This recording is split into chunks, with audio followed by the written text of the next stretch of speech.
যেদিন নারকেল গাছটা লাগালাম সেদিনই আমার ছেলেটার জন্ম হলো। কিন্তু ভাগ্যটা কঠিন ছিল। জন্মের সময় তার মা মারা গেল। ছেলেটাকে নিয়ে একা একাই কত কষ্ট আর ঝামেলায় পড়লাম। দিনরাত ওর পেছনেই লেগে থাকতে হতো। একদিন দেখি গাছটা পানির অভাবে শুকিয়ে যাচ্ছে।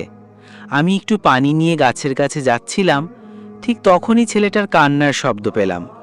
তাড়াতাড়ি পানি ফেলে রেখে দৌড়ে গিয়ে ওকে দুধ খাওয়ালাম।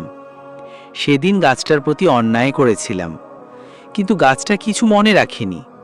আজও সে আমাকে নারকেল দেয়। আমি জোড়া নারকেল 150 টাকায় বিক্রি করে কিছুটা উপকার পাই, কিন্তু ছেলের কাছে কোনোদিন 1 পয়সাও চাইতে পারি না। সব কথা মনে পড়লে গাছটার নিচে বসে চোখ ভিজে যায়।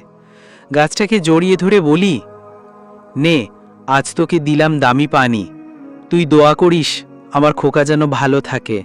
আমি তো বাবা, সন্তানের সুখই আমার সবচেয়ে বড় সুখ।